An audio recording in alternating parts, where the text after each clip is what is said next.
పంచాయతీ నిధులు ఈరోజు ఇక్కడ సర్పంచ్ ఉన్నాడు, ఉత్సవ విగ్రహంగా తయారు చేశారు ఆయన్ని. ఫైనాన్స్ కమిషన్ ఇచ్చే డబ్బులు ఇవ్వకుండా డైవర్ట్ చేసుకున్నారు, వేరే పనులు ఖర్చు పెట్టారు.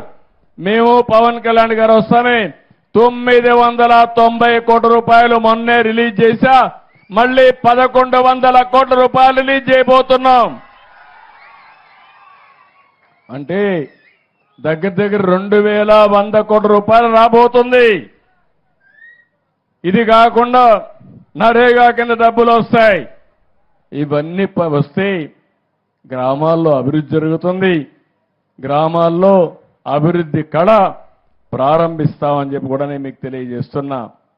పంట కుంటలు 8,97,000 తవ్వాం, 5 ఏళ్లలో ఒకటి లేదు. హార్టికల్చర్ పనులైతే 3,60,000 ఎకరాలకు ఇచ్చాం, 5 ఏళ్లలో 1 ఎకరాకి ఇవ్వాల. ప్రతి ఒక్క దిక్కడ ఏవైతే ఈరోజు మహాత్మా గాంధీ జాతీయ గ్రామీణ ఉపాధి హామీ పథకం ఉందో నోటీస్ బోర్డులు పెట్టాం, ఊర్లలో సోషల్ ఆడిట్ చేశాం, ప్రజా చైతన్యం తీసుకొచ్చాం. 5 ఏళ్లలో ఎక్కడ చేశాడో ఎవడికి తెలియదు, ఎక్కడ భోంచేశారో ఎట్లా అడిగిందో కూడా నాకైతే అర్థం కావడంలా. అలాంటి దుర్మార్గమైన కార్యక్రమాలు చేసే పరిస్థితికి వచ్చారు.